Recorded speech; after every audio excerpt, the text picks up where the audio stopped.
Այսօր մենք խոսելու ենք ավշային համակարգի վերաբերյալ եւ մեր հյուրն է լիմֆ վերականգնողական կենտրոնի հիմնադիր, լիմֆոլոգ, շատ եզակի մասնագետ Անահիտ Պետրոսյանը։ Ասեմ, որ էմբրիոնալ շրջանում ընդհանուր անոթային համակարգը մի տեղից է ձևավորվում, այսինքն զարկերակային, երակային եւ լիմֆատիկ։ Մենք բոլորս խոսում ենք զարկերակային համակարգի մասին, երակային համակարգի մասին, բայց լիմֆատիկ համակարգի մասին ոչ ոք չի խոսում։ Այն ամենը, ինչ որ մազանոթային ցանցից դուրս է գալիս որպես նյութափոխանակության արգասիկ, գնում է լիմֆատիկ անոթներով, մաքրվում է լիմֆատիկ հանգույցներում, հետո նոր ներծծվում է օրգանիզմ։ Ողջույն, Բուն TV-ի եթերում առողջ ոդքասթն է մարդու մտավոր, հոգեկան եւ ֆիզիկական առողջության մասին։ Այսօր մենք խոսելու ենք ավշային համակարգի վերաբերյալ եւ մեր հյուրն է լիմֆ վերականգնողական կենտրոնի հիմնադիր, լիմֆոլոգ, շատ եզակի մասնագետ Անահիտ Պետրոսյանը։ Ողջույն բժշկուհի։ Շնորհակալ եմ հրավերի համար, ողջույն։ Շնորհակալ եմ հրավերն ընդունելու համար եւ այս բազմազբաղ գրաֆիկում մեզ համար տեղ գտնելու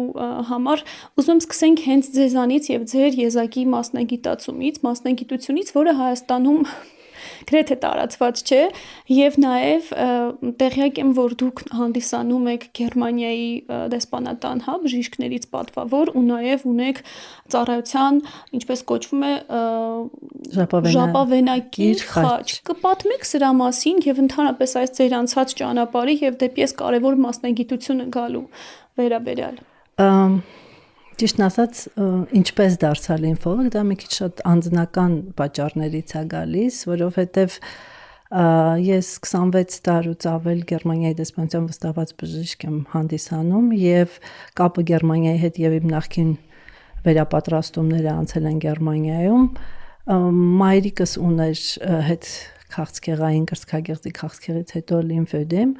որ ինձ ոչ ոք չկարողացավ այդ հարցում օգնել եւ երկար պրպտումներից հետո ունենալով հնարավորություն եւ լեզվական բարիեր չունենալով ես ինքս իմ նախաձեռնությամբ որոշեցի եւ ավարտեցի սկզբում մանուալ լիմֆատիկ դրենաժի կուրսերը, հետո բժիշկ լիմֆոլոգի կուրիկուլումը Գերմանիայում։ Դա դրդապատճառը իհարկե իմ անձնական կարիքներ, բայց հետագայում դա իհարկե դարձավ նաև շատ պացիենտների համար շատ կարևոր։ Նշեմ, որ տարածաշրջանում մենք միակն ենք, նշեմ, որ մոտակա երևի տեղը, որ կա դա Մոսկվա, Սանտ Պետերբուրգն է, Թեհրանը ունի կրծքագեղձի հետ կապված լիմֆոլոգիայի այդ ծառայությունը, ինչ վերաբերվում է մասնագիտությանը, ինքը շատ բազմազան է, այսինքն չկա ասպարեզ, որին չառնչվի, լիմֆոլոգիան, այսինքն դա կլինի տրավմա, դա կլինի հետ քաղցկեղային, դա կլինի անոթային, դա կլինի կոսմետիկ, դա կլինի չգիտեմ, բազում սիրտանոթային, երիկամային, այսինքն չկա ոչ մի օրգան համակարգ, խախտումը հնարավոր չի որ բերի դրան, ստեղ խնդիրը այն է ում աշխատանքն է, այդտեղ զուտ տարբերակելու այտուցի տեսակը, այտուցի առաջացման պատճառը եւ բուժման տակտիկը։ Դա է ամենակարևորը։ Ինչ վերաբերվում է ժապավենակիր քանշանին, այո, նախագահ Շտայնմայերը ստորագրել էր իմ ժապավենակիր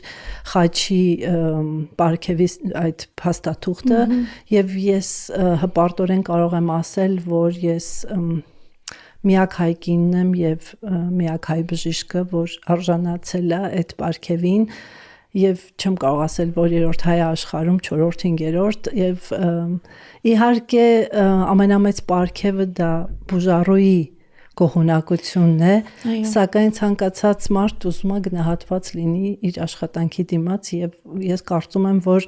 մեկ անգամ ավել գնահատվելը մոտիվացնում է, որ ավելի լավ աշխատես եւ ավելի իհարկե շատ արդյունքներ կարողանաս տալ։ Եվ փաստորեն անձնական պատմությունից դուք եկել եք մասնագիտական մի մեծ առաքելությամբ հաստացի, որովհետև այս եզակի ոլորտը զարգացնելը նաև շատ մարդկանց եւ պացիենտների կյանքեր է փոխում։ Ու ընդհանուր առմամբ բժշկուի, տեսեք, այս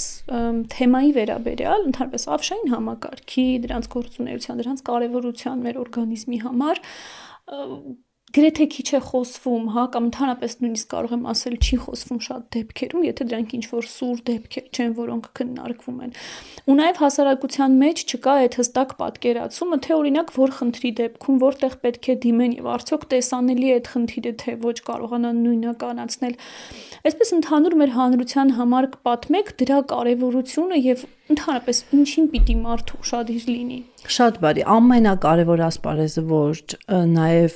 մեր վերականգնողական կենտրոնի հիմնադրման հիմնասյուներից է հանդիսանում, դա հետքաղցքեղային ռեաբիլիտացիա։ Ես ինքս վերականգնողաբան եմ, ռեաբիլիտոլոգ, եւ իմ նպատակն էր ունենալ թեկուզ փոքրիկ, բայց այնպիսի մի վերականգնողական ծառայությունների համալիր, որտեղ կարողանային մարդիկ, ովքեր անցել են այդ դաժան ճանապարհը, կարողանային գնալ եւ ստանալ համապատասխան ճիշտ վերականգնողական բուժում, որովհետեւ եթե մենք գնանք խորհրդային դպրոցին, որը չեմ ուզում ասեմ, որ վատն է, շատ լավն է, մինչեւ այսօր էլ շատ բաներ մենք կիրառում ենք եւ հետ ենք գալիս, բայց այնտեղ շատ բաներ հակացուցված է։ Գրեթե մարդուն ասում են մի շնչի, մի արտաշնչի, որովհետև 15 տարի առաջ քաղցկեղ ես ունեցել, հա, ասենք դա այսօր լրիվ այլ կերպ է դիտարկվում, այսինքն այդ մարդիկ կարող են ստանալ մանուալ լիմֆատիկ դրենաժ, կարող են կինեզոթերապիա, կարող են որոշ պրոցեդուրաներ ստանալ, որոնք հակացուցված չեն, հիմա չեմ ուզում թիվը նշել, որը մենք կարողանում ենք մի տեղում ապահովել այդ մարդուն, որովհետև շարժումը կյանք է, մենք գիտենք այն ամենը ինչ առողջը շարժվում է, ինչ չի շարժվում, այլևս առողջ չի։ Հիմա այսպես ասենք, եթե մարդուն շարժումը հակացուցված լիներ, պիտի այդ մարդը չնստեր, չվեր կենար, չքայլեր, այսինքն դրա համար իսկ ինչպես շարժվել, որն է չափը, ինչքան կարելի է, ինչն է բերում լիմֆատիկ հոսքի ավելացման, ինչն է նպաստում իր հետ հոսքին, այսինքն դա է ամբողջ իմաստը, որ կարողանա մասնագետը ուղղորդի ճիշտ շարժման, ճիշտ աշխատանքի, ինչ ինտենսիվության։ Եթե խոսեմ լիմֆատիկ համակարգի մասին, ասեմ, որ էմբրիոնալ շրջանում ընդհանուր անոթային համակարգը մի տեղից է ձևավորվում, այսինքն զարկերակային, երակային եւ լիմֆատիկ։ Մենք բոլորս խոսում ենք զարկերակային համակարգի մասին, երակային համակարգի մասին, բայց լիմֆատիկ համակարգի մասին ոչ ոք չի խոսում։ Հիմա եթե պատկերացնենք, գիտեք, երևի բաց ենք թողնում, որովհետեւ ինքը շատ նոր գիտություն է, անցած դարի 70-80-ականների նոր թափ է առել, այսինքն ինքը հիմա իր զարգացման էտապներում է գտնվում եւ ես ամեն տարի մասնակից լինելով լիմֆոլոգիկ կամպուս լիմֆոլոգիկումի սիմպոզիումին ամեն տարի տեսնում եմ, որ նույնիսկ գայդլայները տարից տարի փոխվում են, այսինքն ինքը այնքան պետք է up to date լինես, այնքան պետք է նորույթներին ծանոթ լինես, որ կարողանաս ճիշտ, որովհետև շատ նոր գիտություն է։ Բայց միակ բանը պետք է իմանալ, որ լիմֆատիկ անոթները իրանք մեր աղբատար եւ իմունային համակարգն են։ Այսինքն, ինչա դա իրանից ներկայացնում, այն ամենը, ինչ որ մազանոթային ցանցից դուրս է գալիս որպես նյութափոխանակության արգասիկ, գնում է լիմֆատիկ անոթներով, մաքրվում է լիմֆատիկ հանգույցներում, հետո նոր ներծծվում է օրգանիզմ։ Եվ եթե մենք մի քիչ մտածենք, հա, մենք ասում ենք, չէ, նյութափոխանակության հետևանքով պլազմա նյութափոխանակության արգասիքներով հետ է ներծծվում մազանոթի երակային ցանցում։ Եթե այդպես լիներ, մենք կթունավորվենք։ Հա, եթե բոլոր նյութափոխանակության արգասիքները հետ ներծծվեին երակային ցանց, մենք կթունավորվենք։ Ինչ պիտի լինի։ Բայց հիմա որ մենք գիտենք, որ ոչ, միջբջջային տարածությունում լիմֆատիկ անոթները հավաքում են այդ հեղուկ, այսպես կոչված լիմֆան, որի մեջ կան մահացած բջիջներ, որի մեջ կան սպիտակուցներ, բակտերիաներ, վիրուսներ, ամեն ինչ, եւ բերում է լիմֆատիկ հանգույցներում մաքրվում է, նոր ներսա մտնում օրգանիզմ, այդ բոլոր ֆիլտրներն են մեր օրգանիզմի, եւ եթե պատկերացնեք, ասենք թե մատնաշունչա, հա, ասենք ստաֆիլոկոկա, լիմֆատիկ անոթը մինչև մտնելը այդ միջբջջային տարածությունից դա խառնարան ունի, եւ այդ թավիկները ստուգում են ինչ է գալիս լիմֆայի հետ, եթե ինքը տեսնում որ ստաֆիլոկոկա գալիս, անմիջապես մոտակա ռեգիոնալ լիմֆատիկ հանգույցին ինֆորմացիա է ուղարկում, որ անտիստաֆիլոկոկկովի գամմա-գլոբուլին սինթեզը ես հիմա ստաֆիլոկոկկա գալու դու պիտի պայքարես։ Դրա համար նաև իմունային, ոչ միայն աղբատար, այդ T, B լիմֆոցիտները դա ամենը գտնվում են մեր լիմֆատիկ հանգույցներում։ Մի շատ կարևոր բան եմ ուզում ասեմ բոլորի համար լիմֆատիկ հանգույցը, խոսքը հանգույցին է վերաբերում, ոչ թե համակարգին։ Երբեք մետաստազ չի տարածում։ Ինքը հանգույցը երբեք չի տարածում։ Հանգույցը իդեալական կառուցված, ընդհանրապես մեր օրգանիզմը իդեալական է եւ այո, եթե հանգույցի պատկերը տեսնում ենք, ինքը ունի 5 մտնողանոթ, մեկ հատ դուրս եկող։ Եվ դուրս եկողը փակում է ու չի բացում այնքան ժամանակ, մինչև չի մաքրել։ Դրա համար երբ որ մարդիկ հարբուխ են լինում կամ ինչով վիրուս են ունենում եւ լիմֆատիկները այտենց մեծանում են, իրանք խառնվում են իրար։ Ոչ, դրանք աշխատող լիմֆատիկներ են։ Իրանք չեն բացում այնքան ժամանակ, մինչև չեն մաքրել։ Եվ նույնիսկ քրոնիկ դեպքերում, եթե ասենք, չգիտեմ, ատամի հետ կապված ինչ որ process է լինում, երկար ժամանակ իրանք տենց խոշոր մնում են, հա? Բայց դա չի նշանակում, որ իրանք անառողջ չեն, վտանգավոր են, իրանք ուղղակի աշխատում են։ Գործում են, այդ դարպասային կարծես մարտիկները լինեն։ Նույնիսկ ինքը կարող է մահանա, հա, այլևս գործունակ չլինի, բայց ինքը չի բացում, չի տարածում։ Ասենք թե եթե կան չարվորակ բջիջներ։ Ինքը իրանով երբեք չի տարածում։ Համակարգը ուրիշ խնդիր է, բայց ինքը հանգույցը չի հանդիսանում տարածող։ Իսկ երբ օրինակ լինում է որևէ քաղցկեր, օրինակ վահանաձև գեղձի քաղցկեղ է, հա, պապիլար կարցինոմը, որ ունեցել է մետաստազներ եւ հեռացնում են, ասում են հեռացնում ենք նաեւ լիմֆատիկ հանգույցները, հա։ Սա ինչ է նշանակում։ Նշանակում է, որ համակարգում է արդեն այդ խնդիրը առաջացել, թե ուրիշ այլ մեթոդով դա նշանակում է, որ երբ որ արդեն օջախից դուրս գնացել է որևիցե մի քաղցկեղային բջիջ, այդ հանգույցը վերցրել է իր մեջ, պահել է դուրս չի թողնում, բայց որպես այդպիսին իրան պետք է հեռացնել, որտեղ իր մնալը անիմաստական, պետք է ճարագայթվի կամ պետք է հեռացվի, դա որոշում է բժիշկը ինչ մեթոդով մոտենա դրան, բայց ասեմ, որ այսօրվա փառք Աստծո, այսօրվա մեր իրահատությունների հնարավորությունը այնպիսին են, որ հիմա հեռացնում են պահակային լիմֆատիկ հանգույցները, այսինքն նրանք, որոնք անմիջապես պահակային են հանդիսանում, եթե առաջ շատ ավելի մեծ ծավալային վիրահատություններ էին արվում, որից հետո շատ ավելի բարդություններ էր առաջանում լիմֆոդեմների եւ այլն, հիմա քանի որ զուտ մի քանի պահակային է հեռացվում, դրա հետևանքով շատ ավելի քչացել են բարդությունները։ Հրաշալի է։ Բայց միևնույն ժամանակ պետք է հաշվի առնենք, որ անսահմանափակ չեն մեր լիմֆատիկ հանգույցների քանակը, հա, եւ այն բեռը, որ այդ համակարգը տանում է, չի փոխվում։ Բայց այդ մաքրող կայանների քանակը փոխվում է։ Այսինքն կարելի է ենթադրել, որ նմանատիպ վիրահատություններից հետո խնդիրը առաջանում է հենց նրա համար, որ կարծես ավելի են ծանրաբեռնվում իրենք։ Խոսքը եթե վերցնենք պապիլար կարցինոմային, ապա կարող եմ ասել ոչ, հիմա ասեմ ինչու ոչ։ Եթե տղամարդիկ մոտ 500 ունեն, կանայք մոտ 700, բայց ավելի փոքր նուրբ լիմֆատիկ հանգույցներ, ապա կեսը տեղակայված է զուտ այսքան հատվածում։ Ինչու, որովհետև արտաքին աշխարհի հետ մեր դռները, հա, գտնվում է մեր դեմքում, բերանքիդ, աջ, կականջ եւ այլն, եւ կարիքը մաքրման հիմնականում ներխուժումը հարուցիչների, այս մասումը դրա համար շատ են։ Այսինքն եթե պապիլար կարցինոմայի հետևանքով որոշակի լիմֆատիկ հանգույցներ ստիպված են վիրահատվել կամ ճառագայթվել, դա չի հանդիսանում մեծ ռիսկ համակարգի ծանրաբեռնվածության համար։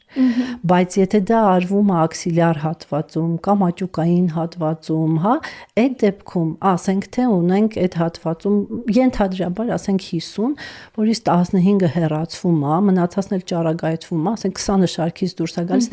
բայց այդ 5 լիտրը, որ ինքը ամեն օր պիտի մաքրի, մնում է նույնը։ Եվ այդ 30-ը պիտի այդ 50-ի գործը տարիներ շարունակ անի։ Դրա համար լիմֆոդեմը որպես այդպեսին կամ լիմֆոստազը դե կանգա, որը դառնալի է, դեմը արդեն անդառնալի է։ Առաջանում է տարի ու կես հետո։ Այսինքն երբ որ մնացածը էլ չի կարողանում բեռը իր վրա վերցնի, շարքից դուրս է գալիս, նոր առաջանում։ Այդ արդեն գնալով դառնում անդառնալի։ Բոլոր հիվանդությունների պարագայում չափազանց կարևոր է կանխարգելումը։ Այո։ Այստեղ եւս արդյոք մենք կկարողանանք որևէ կանխարգելիչ քայլեր անենք, հատկապես երբ դա պատճառից, այսինքն ոչ թե իծնե խնդիր է լիմֆային համակարգի հետ կապված, այլ պատճառը ինքնին հնարավորություն կա։ Միանշանակ, նույնիսկ իծների դեպքում, եթե վաղ սկսենք, հա, համակարգը չենք կերծանրաբեռնի, մարդը ալտերնատիվ ճանապարհներով կոլատերալներով լիմֆայի հոսքը կապահովենք եւ ինքը կգրի համապատասխան կոմպրեսիա, հա, սուգագուլ, պագուլ, պանայած ինչ որ հատվածն է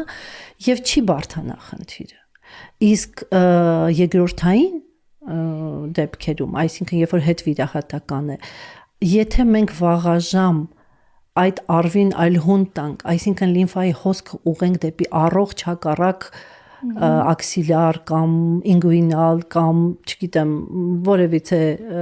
լիմֆատիկ ռեգիոնալ հանգույցներ, որտեղ մուտք ունենք ելնելով սպից, ելնելով վիրահատության ծավալից, հա, որովհետև կամ բարիերներ, որ մեզ թույլ չեն տալիս, մենք կկանխենք, այսինքն նա որ լցվի, ճանապարհ կունենա գնալու, չի լցվի, կամ ասենք առաջիկա ոնց արտասահմանում արդեն փորձված պրակտիկա է, առաջիկա հետ վիրահատական շրջանում մարդուն ասում են առաջի կոմպրեսիա, որը պրոֆիլակտիկից 1-2 աշճանով է տարբերվում կրել, ասենք, թևնոց կամ ձեռնոց առաջիկա, ասենք, մի տարի ու կեսը, որ արդեն համակարգը սովորի։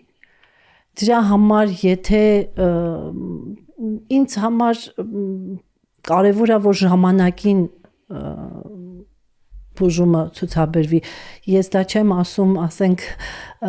ռեկլամային տեսակից, որտեղ մենք հազիվ մեր ծավալն ենք կարողանում ապահովենք, հա, մեր կլինիկայի, բայց եթե վիրահատությունից հետո ներառվի հետվիրահատական վերականգնողական բուժման մեջ 5 պրոցեդուրա, ոչ 20, ոչ 10, 5 պրոցեդուրա, ուղղակի համակարգը սովոր լինի, բաց լինի, հա,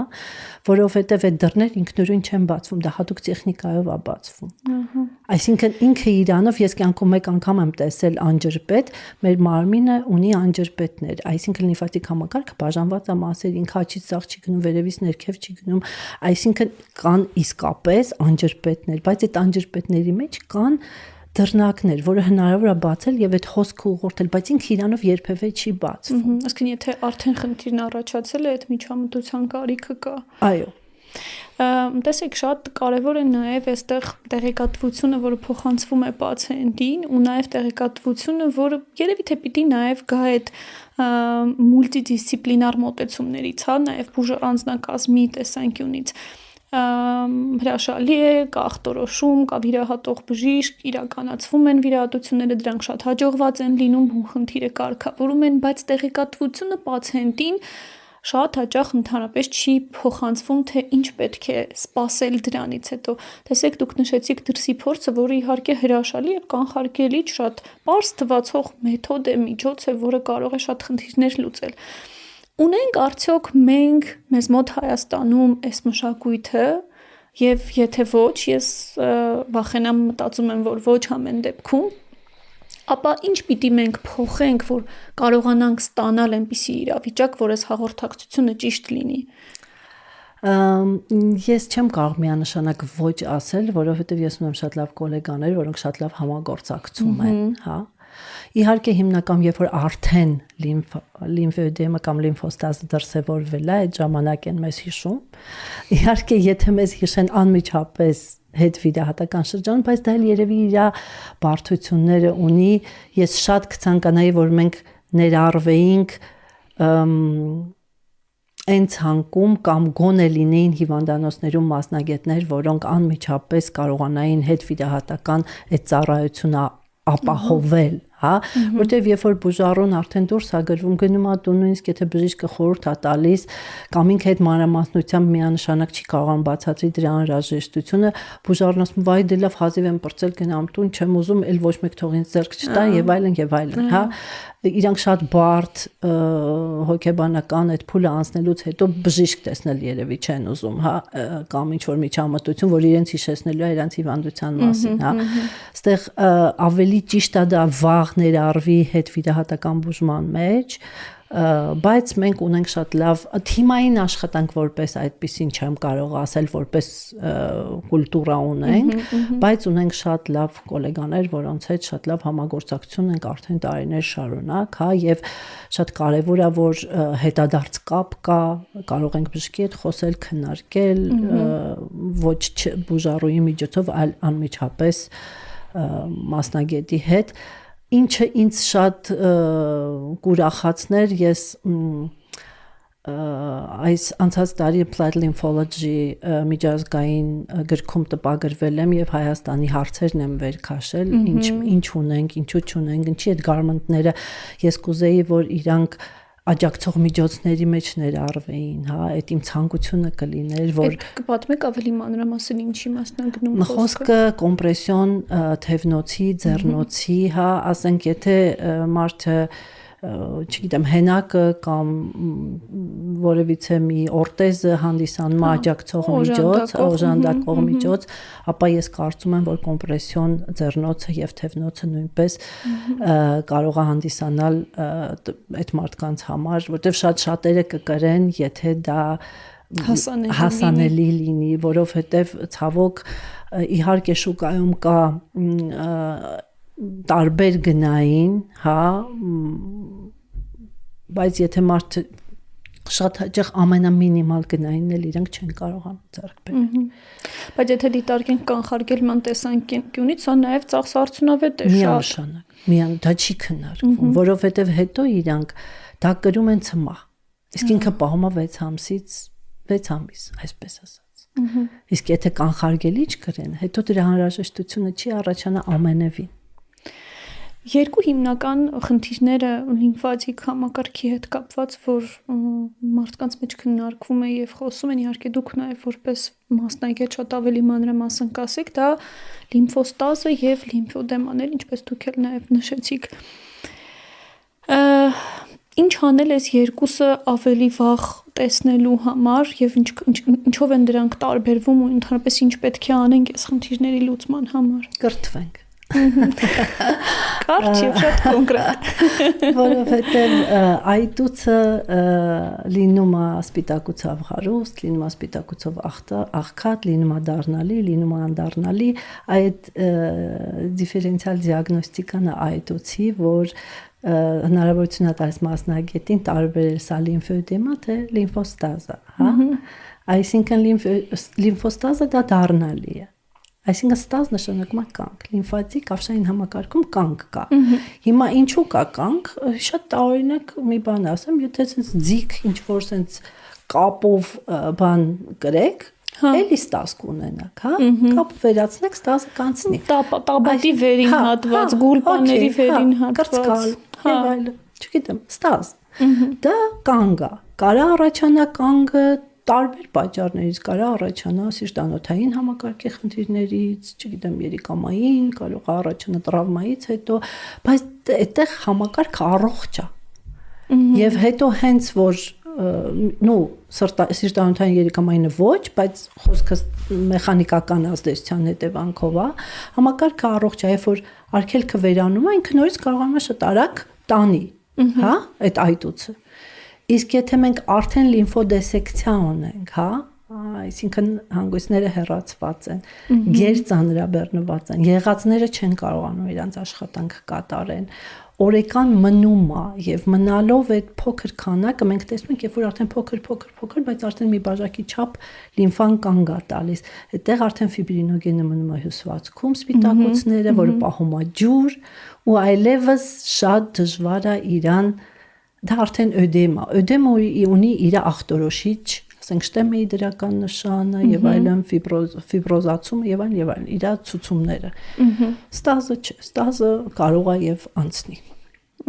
Այսինքն երակային պաթոլոգիաներ կան, որը ստազ է։ Բայց քրոնիկ արդեն երակային անբավարարության որոշակի ստադիաներում ինքը այլևս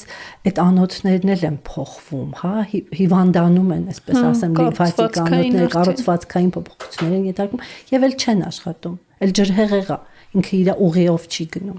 Այդ դեպքում ստացվում է, որ չի լինում այլևս բուժել, բայց լինում է ինչ-որ կերպ պահպանել, հա։ Այո, ճիշտն ասած մեր բուժառուներից շատերը որ գալիս են ասում են մենք գիտենք որ սա չի բուժվում։ Գիտեք, սա շատ sense բան չկա տենց բան, որ հնարավոր չի օգնել, չափ կա օգնելու, հա? Ասենք, եթե տենց հարցին մոտենանք, պիտի ոչինչ չանենք, բայց մենք տեսնում ենք իր հեռավար բարդությունները, ցավոք սրտի, հա? Եվ եթե կարող ես կանխել այդ հեռավար բարդությունները, ես կարծում եմ դա արդեն բուժում։ Որովհետև իրականում շատ վատ բարդացած դեպքեր են լինում։ Շատ են նաև միֆերը այս բոլոր հարցերի շուրջ, տեսեք դուք մեկն ասեցիք, այդ օրինակ չի բուժվում, թեև այստեղ շատ հոգեբանական է նաև խնդիրը, որովհետև այդ բուժում ասվածն էլ մարդիկ լիարժեք նախկինի պես ամբողջությամբ առողջ են պատկերացնում բուժում ասելիս, բայց որոշների դեպքում էլ բուժումը դա գոնե որոշակի ստատիկ վիճակում պահելն է, որը թույլ կտա իրենց գոնե, չգիտեմ, հանգիստ տեղաշարժվել, կյանքի որակ փոխել այդ իմաստով, հա։ Ինչ միֆեր են առավել տարածված այս ոլորտում, որ կարիք ունենք հիմա կոտրելու։ Գիտեք, երևի մինչև մի քանի տարի առաջ ոչ ոք լիմֆատիկ համակարգի մասին չէր խոսում, երբ որ մենք առաջին անգամ սիմպոզիում արեցինք, կրթեցինք, վերապատրաստեցինք մասնագետներ, մարդիկ չգիտեին նույնիսկ ինչա լիմֆատիկ համակարգ, այսօր ամեն տեղ լսում ես լիմֆոդրենաժ,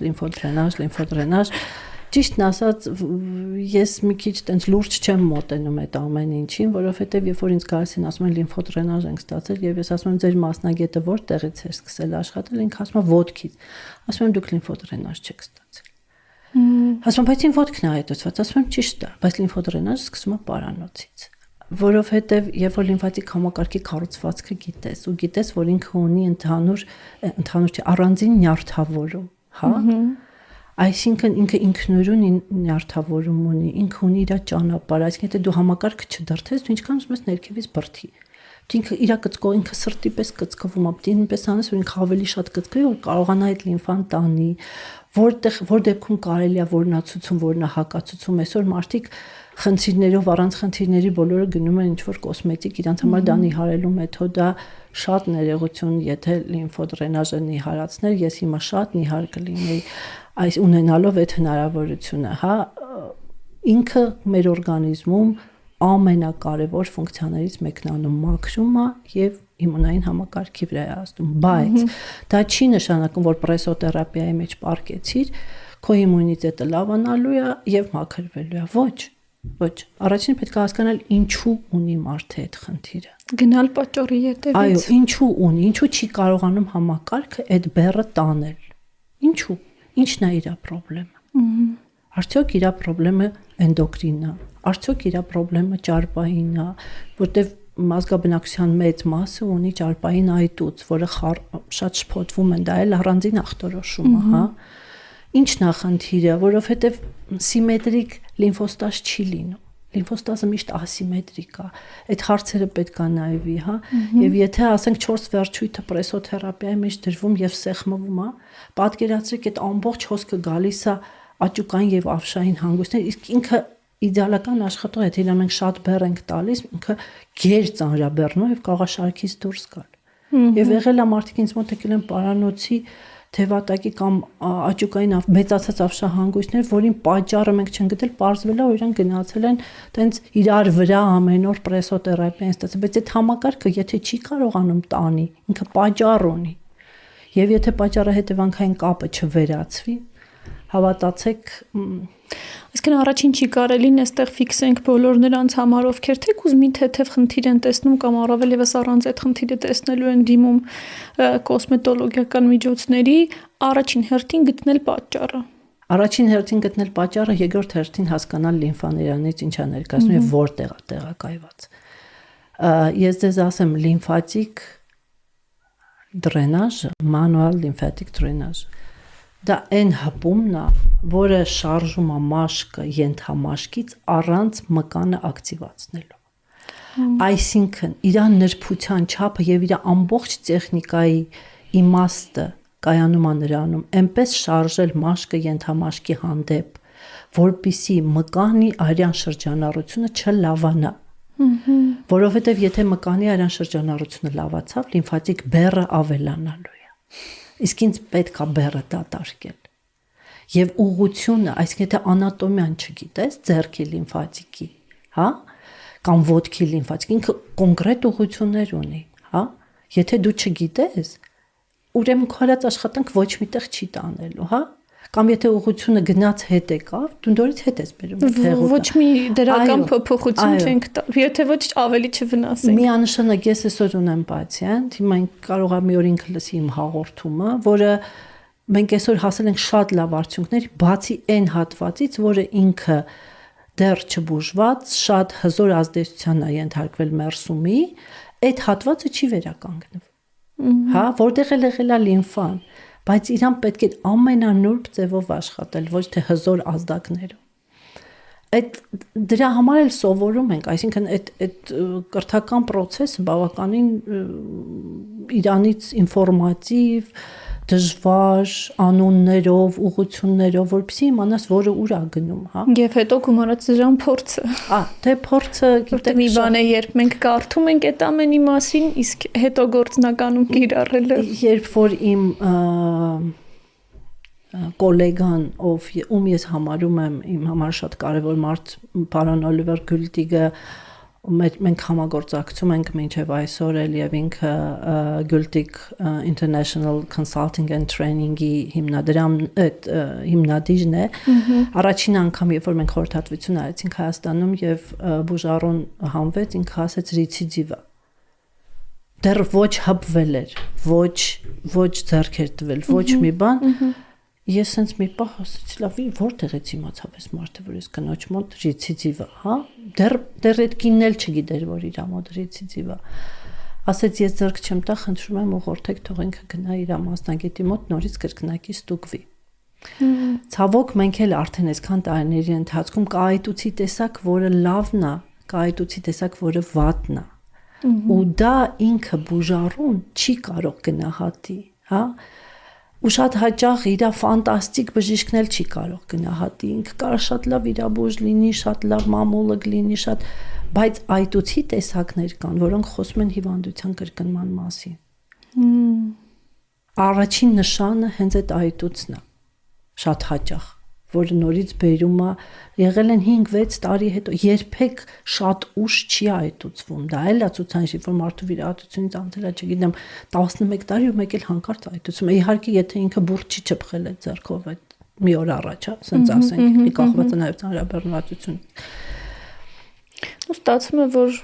ողջ կյանքի ընթացքում ամեն դեպքում որոշակի հսկողություն գոնե նվազագույն մակարդակով պիտի ունենա մարդը։ Հատկապես եթե նա անցել է այդ քաղցկեղի վիրահատական միջամտության ճանապարհով։ Միանշանակ իրավացեք, ես ասում եմ, եկեք ամիսը մեկ մի հատ ձեզ նայենք, գնացեք։ Մեզ հատկապես երբ հնարավոր է նույնիսկ վիզուալ հասկանալ դա ուղղակի զուտ դինամիկ հսկողություն, հա։ Իսկ մեկ այլ հատված, հասարակության մեջ կան նաև շատ մարդիկ, ովքեր որևէ վիրահատական միջամտություն չունեն, բայց նկատում են, չգիտեմ, այդ ծանրությունը, այդ այտուցները, յուրաքանչյուր անգամ երբ հագուստը հանում են, իրենք նկատում են այդ հագուստի տեղերը։ Սա ինչ որ իմաստով սահման է, վախենալու տեղ կա այստեղ, թե ոչ։ Առաջին հերթին նման դեպքերում, եթե ստորին վերջույթներում խորհուրդ կտամ անօթաբանի խորհրդատվություն, որովհետև կան այտուցի նախա նշաններ, որը կարող է քրոնիկ երակային անբավարարության կամ չգիտեմ ֆլեբիտի կամ չեմ կարող անուններ չթվեմ, որտեղ կարող է լրիվ այլ պատճառով լինի, բայց առաջին հերթին պետք է անօթաբանը նայի, իր եզրակացություն անի, եթե անօթաբանը գրում է, որ երակային պաթոլոգիա չի հայտնաբերել, արդեն հետո մենք կարող ենք լիմֆոլոգը կարող է նայի, հասկանա լիմֆատիկ բեռը ինչի հաշվին է ավելացել, որովհետև կարող է ունենանք որովայնում մեխանիկական արգելք, հա, որը պատճառ լինի լիմֆատիկ հետհոսքի, հա, ոնց է որ հղիության վերջի շրջանում, հա, պտուղը մեծ է լինում, սեղմում է անոթների, ասենք հոսքը դանդաղում է եւ այտուցվում է, հա, քաշն էլ իր հերթին եւ այլն, բայց առաջին հերթին այդ ամեն մի այտուց դեռ լիմֆոստազ չի Սա էլ է շատ կարևոր տարբերակել։ Միանշանակ, որովհետև կա օրվա վերջին ծանրաբեռնվածության այտուց կա ելնելով մասնագիտություններից, հա, ասենք թե, չգիտեմ, ուսուցչուհի ամբողջ օր ոդկա կամ վաճառողուհի ամբողջ օր ոդկա եւ այլն։ Նման մարդկանց անօթաբանը կամ թեկուզ մենք խորհուրդ ենք տալիս պրոֆիլակտիկ կոմպրեսիա կրել, այսինքն այն, որը առավոտվա իր ոդքերի տեսքը կպահպանի մինչև երեկո, հա, պրոֆիլակտիկ կոմպրեսիան դա ընդամենը 18 մմ սնդիկիսյուն է, այնա որ կարող է զուտ կանխի այդ այտուցը, քանի դեռ առավոտյան այդ այտուցը հետ է գնում, լիմֆատիկ համակարգը առողջ է։ Այսինքն ինքը գիշերը արագ աշխատում է, մաքրում տանում է այդ հեղուկ։ Իսկ մեր ապրելակերպը ինչպես կարող է օգնել լիմֆային համակարգին։ Տեսեք, նու երևի անօթաբանները իմ հետ համամիտ կլինեն, որ մկանահոդային պոմպի աշխատանքը դա ամենախթանիչ ֆակտորն է, որը ցեք մկանը մի կողմից կծկվում է, հա, մյուս կողմից էլ մարդը քայլում է եւ այլն, եւ մանավանդ երակային համակարգը, հա, նույնն է լիմֆատիկ համակարգը։ Հələ երակային համակարգը ուրիշ օգնող գործոններ ունի, հա, լիմֆատիկ համակարգը շատ քիչ օգնող գործոն ունի, բայց լիմֆատիկ համակարգը նորից եմ կրկնում ինքնուրույն նյարդավորում, այսինքն ինքը րոպեում 6-ից 8 անգամ է կծկվում, բայց եթե մենք խթանենք կենտրոնական իր այդ կառավարվող նյարդային հանգույցին կարող է շատ ավելի արագ կծկվի, բայց մկանահոդային պոմպը եթե աշխատում է, այսինքն ինքը նպաստում է որպեսզի կծկվի, շնչառական վարժությունները շատ լավ օգնում են, որովհետև մենք ունենք երկու դիաֆրագմա, հա, երկուսի աշխատանքն էլ շատ լավ նպաստում է ներքևից վերև հոսքը հանելուն, շատ կարևոր է սրտի կծկողականությունը, մենք երբ որ բուժառուին նայում ենք, անպայման նայում ենք, թե կծկողականությունը ինչպիսին է, թոքերի էքսկուրսիան ինչպիսին է, որովայնի մեծությունը ինչպիսին է, հա, որովհետև եթե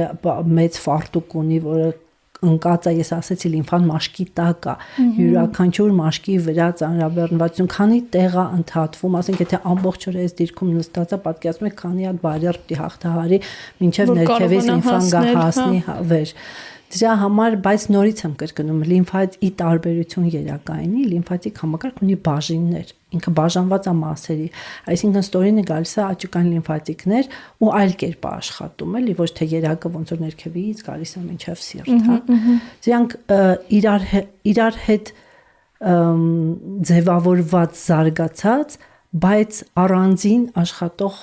համակարգեր են, որոնք վիտոգի բոլորը գալիս են իրար հետ միանում են։ Պատկերացրեք զարկերակով արյունը գալիս է,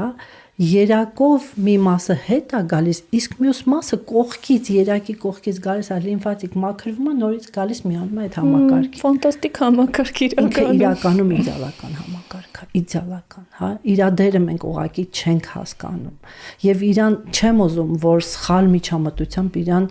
փչացնեն, եթե չգիտեն ինչ են, թող չանեն, թող սովորեն, բայց սխալ չանեն։ Ու այստեղ չվնասելու սկզբունքը ամենակարևորն է։ Բժշկության մեջ այդ ոսկե սկզբունքա մի վնասիր, հա։ Տեսեք, բժշկուհի, դուք այսօր շատ կարևոր բաներից եք խոսում եւ դուք մասնագետն եք դրա, բայց ես ցավով պիտի նշեմ, որ մենք մեր իրականության մեջ, հատկապես այս դարում, երբ չափազանց տարածված են նաև սոցիալական կայքերը, մենք ունենք մի իրավիճակ, որ չգիտեմ, ինչ որ մեկին էկրանից սովորեցնում են, որ այն խնդիրը, որը դու ունես, սա քո մարմնում կուտակված հեղուկի խնդիրն է, արա սա, արա այն եւ այլն, կամ հակառակը իրենք են այդ միջամտություններն անում այդ մեր ասած կոսմետոլոգիական կենտրոններում եւ երբ որ փորձում ես նույնիսկ հասկանալ ինչ մասնագետ է, օրինակ հասկանալ ռելաքս մերսման տարբերությունը եւ լիմֆոդրենաժի տարբերությունը, փորձում ես հասկանալ այս կամ այն վարժության տարբերությունը, հա, տեսեք դուք շատ նուրբ կարևոր բաներ ասացիք այդ մկանի հետ կապված, հա, որ պետք է իմանաս ինչպես վարվել։ Սովորական քաղաքացին ու պացիենտը ոնց կարողանա սա տարբերակել, ինչպես չընկնել այդ ծուղակի մեջ։ Չի կարող տարբերակել, եթե ինքը առողջ է, կարա փորձության ենթարկի իր օրգանիզմը, եթե ինքը անառողջ է, խորտ կտամ զերծ մնա։ Այսինքն նորից եմ ասում, ամեն այտուց լիմֆոստազ չի, լիմֆոդեմ չի, հա։ Մարդը կարող է ունենա վահանաձև գեղձի թեր ֆունկցիա եւ ունենա այտուց, հա։ Եվ մինչև իր ներզատաբանը իր վահանաձև գեղձը չկարգավորի, այդ այտուցը միևնույնն է չի անցնելու, հա։ Կամ մարդը կարող է ունենա նեյրոպաթիա, հա, նյարդը լավ չաշխատի, իսկ նյարդը նյարդավորում է մեր անոթները, որ կծկվեն, եւ ինքը ունենա այտուց։ Մենք ունենք անվաթորի վրա բուժառուներ, որոնք ունեն անշարժունակության այտուց։ Այսինքն կամ նեյրոպաթիկ այտուցներ, տարբեր այտուցները, մինչև չհասկանաս ինչ ես բուժում, հա։ Ես հիմա կարող եմ անթիվ անհամար այտուցի տեսակներ թվարկել, հա։ Իհարկե ես էլ երբեմն լսում եմ, ասում եմ արձագանք եմ, չարձագանք եմ, հետո ասում եմ դե լավ Անահիտ, հիմա որ ինչ ես փոխելու, հա, բայց երևի պետք է փոխվի, որովհետև ես կարծում եմ, որ գոնե 5-ից 1-ին կարող է դա վնասի, հա, որովհետև գիտեք, եթե իրանք անում են խորը հյուսվածքային մերսում, որը ես շատ հաճախ, երբ որ բուժառուները ինձ ասում են, թե ինչ են ստացել, դա deep tissue մերսումն է, խորը հյուսվածքային մերսումն է։ Այդ դեպքում օքեյ, թող ստանան, հա, բայց անունը չդնեն լիմֆոդրենաժ։ Հա, ես անկեղծ եմ ասում, ինքը մերսումը որպես այդպիսին հանդիսանում է վերականգնողական բուժման կամ առողջության վերականգնման բուժման մի մաս։ Բժշկական ծառայություն։ Այո, բայց ինքը երբեք չի կարող իրականացվել առանց բժշկի հսկողության, չի կարող իրականացվել ոչ բժշկական կրթություն ունեցող մասնագետի կողմից։ Ունենալով երկար տարիների փորձ, ես ձեզ կարող եմ ասել, մերսումից կարա շնշում ընկնի, մերսումից կարա ճնշում բարձրանա, մերսումից կարա մարդ, որ շաքարային դիաբետ ունի, գիպոգլիկեմիայի մեջ ընկնի։ Մենք ունեցել ենք, այն ինչի մասին ես թվում եմ, մենք ունեցել ենք, բայց մենք բժիշկ ենք, կողքն ենք եւ անմիջապես բուժօգնություն ենք ցուցաբերել, հա։ Դրա համար նույնիսկ մերսումը դնենք մի կողմ լիմֆոդրենաժային մերսումը իջացնում է ճնշում։ Այսինքն մենք դա գիտենք, մենք մեր պացիենտներին զգուշացնում ենք, ոնց է ձեր ճնշումը, եթե գիպոտոնիկներ են, չափն ենք առաջի օրը ինչքան պետք անենք, որտեվ թե որ մենք հեղուկը հանում ենք օրգանիզմից, հա, ինքը ճնշման իջեցում է առաջացնում։ Ուզում եմ ասել, ես ինքս բացի կրթություն առաջարկելուց ուրիշ բան չեմ կարող առաջարկել, հա, քաղաքացիների նորակի։ Հա, ուղղակի պետք է հասկանալ ուր եք գնում, ով է ձեզ հետ աշխատում, ինչ կրթություն ունի, կա արդյոք բժիշկ, ինչպիսի վերահսկողություն կա, ասենք, ես առողջին նորից եմ ասում, կարող են իրանց մարմինը ենթարկել ինչ փորձության ուզում են, անառողջին խորհուրդ կտամ զերծ մնալ։ Բայց թեկուզ այդ պրոֆիլակտիկ իմաստով էլի հաստատ ավելի լավ է գոնե չվնասելու պահպանել, այն ինչ մենք ունենք, այդ ինչ որ անիմաստ պերֆեկցիոնիզմի մոտեցումը նաև սեփական մարմինը կեղեքելու, այդքան էլ լավ միտք չի, հա, ու եթե աշխատում է համակարգը, ավելի լավ է իրեն ձեռք չտալ։ Միանշանակ ձեզ հետ լիովին համաձայն եմ, հա, ինքը աշխատել անց ոնց որ ինքը աշխատում է։ Ու այն ինչ որ արվում է բուժական նպատակով, դա արվում է ոչ թե այդ գործող համակարգի հետ, դա արվում է, որ այդ ծանրաբեռնվածությունը, որը համակարգի մի մասը չի աշխատում, վերաբաշխես մյուս մասի վրա։ Հա, բայց պետք է իմանաս դա ոնց ես անում։ Հետո միայն լիմֆոդրենաժը մանուալ խոսքը լիմֆոդրենաժի մասին է, հանդիսանում է կոմպլեքս հակականգային թերապիայի մի մաս։ Այսինքն մենք ընդեղ ունենք կոմպրեսիոն կապ։ Ինչպես է դրվում կոմպրեսիոն կապը։ Եթե ճնշումը կապի ճիշտ չի դրվում պերիֆերիայում 100% գնալով նվազի, կարող ենք հետ հոսք ունենալ եւ այտոց ունենալ։ Այսինքն կապն էլ դնում ենք, որ մարմինը սովոր է, չէ, այդտեղ հետ հոսք չլինի։ Մի քանի օրից հետո արդեն երբ որ իջնում է չափ, այո, սովորում է այդտեղ չլցվի։ Հետո արդեն զուգագուլպա կամ թևնոց, ձեռնոց, ինչ որ պետքա դա ենք դուրս գրում, որտեվ եթե առաջի օրը դուրս գրենք, հետո մեծանալու է եւ չափերը չի համապատասխանելու։ Հա, այսինքն շատ նրբություններ կա, մաշկի խնամքը, որովհետեւ տեսեք, եթե մաշկը այտուցված է, պատկերացնեք մաշկի տակ լիմֆան է։ Այսինքն մազանոթները չեն հասնում էպիդերմիսին եւ մաշկը սնուցում չունի։ Այսինքն մի փոքր վնասվածքից կարող ենք ունենալ կարմիր քամի, ռոժա, այսպես ասած, ռեզիպել ամենաբարդ մեր խնդիր, որից հետո այտուցը արդեն շատ դժվար է լավանում, չի իջնում եւ այլն եւ այլն։ Բայց դրա համար ինչը պետք է մաշկը արտաքինից խնամի, որտեվ ներսից չի կարողանում օրգանիզմը հասնի էպիդերմիսին ու խնամի։ Ոստեղ շատ կարևոր է նաեւ մաշկի խնամքը։ Հետո կոմպրեսիայի մեջ աշխատանք, որ մենք այդ մկանադային բոմբի աշխատանքը իրականացնենք, որ հոսքը ապահովենք։ Ինքը մանուալ լիմֆատիկ դրենաժը մի փոքր հատված այդ ամբողջ հակականգային թերապիայի։ Բայց դες այլ գիտություն է ինքը իրանով արդեն, որը ու որ դեպքում հակացուցված իմ համար ամենակարևորը որ հակացությունները պահպանվեն, հա։ Ես չեմ ուզում ասել, որ մենք ունենք պացիենտներ, որոնք պալիատիվ են ստացել, հա, որովհետև դա իրենց կյանքի որակը որոշակի չափով թեթևացրել է։ Դա չի նշանակում, որ բայց հակացություններ կան, որ իրականում պետք է մասնագետը իմանա։ Ու ես խիստ կասկածում եմ, որ դա կոսմետոլոգիական կլինիկաներում պահպանվի։ Ոչինչ չունեմ, թող գեղեցկացնեմ բոլորին, որ կարողանում են։ Բայց մենք չվնասելու մասին ենք խոսում։ Եվ մեծ հույս ունեմ, որ իսկապես այս ուղղությունը կզարգանա Հայաստանում, ձեր դերն էլ այստեղ շատ մեծ է, եւ այդ կրթվածությունը, նաեւ փորձի ձեռքբերումը մի օր հուսանք կբերի փոփոխություն։ Եվ վերջում մեր ավանդական հարցը ինչ է հենց ձեզ համար, Անեիդ Պետրոսյանի համար առողջ լինելու բանաձևը։ Այս հարցին պատրաստ չի։ Իմ համար առողջ լինելու բանաձևը առողջ հոգի, առողջ մարմնում։ Այսինքն ես ունեմ 30 տարուց ավել փորձ եւ ես կարող եմ ասել, որ շատ բուժառուներ ունեմ, որ ֆիզիկապես առողջ են, բայց իրենց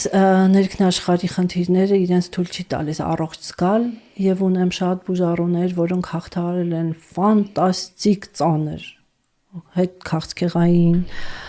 այլ պաթոլոգիաներ եւ այլն, բայց իրենց հոգու առողջությունը իրենց հնարավորություն է տվել ապաքինվել եւ ապրել եւ վայելել կյանքը։ Իմ համար շատ կարեւոր է, որ դա բալանսի մեջ լինի, հա, եւ ես շատ կարեւորում եմ կանխարգելումը առողջության ոլորտում, այսինքն չսպասել խնդիրը բարթանա, դիմել բժշկի կամ նույնիսկ անել, չգիտեմ, մեկը յոգա է անում, մյուսը ինքն է ընտրում իր համար ինչ ձևով է իր ֆիզիկական առողջությունը պահպանում, բայց ես սկզբում ասեցի, այն ամենը ինչ չի շարժվում, արդեն առողջ չի եւ կենթանի չի, այսինքն շարժումը ես համարում եմ ամենակարևորը ու չափի կատեգորիան է իմ համար շատ կարևոր ֆակտոր, հա, ամեն ինչում չափի կատեգորիան, ու գիտենք չափից դուրս քաղցրը, աղին եւ այլն, ամեն ինչը չափը ինչից ինչքան անել, ոնց անել, երբ անել, դրա համար կան մասնագետներ, պետք է դիմել, իմանալ, սովորել, կրթվել եւ այսպես։ Շնորհակալություն։ Խնդրեմ, ես եմ շնորհակալ։ Բուն TV եթերում առողջ ոդքասթներ, ցտեսություն, կհանդիպենք։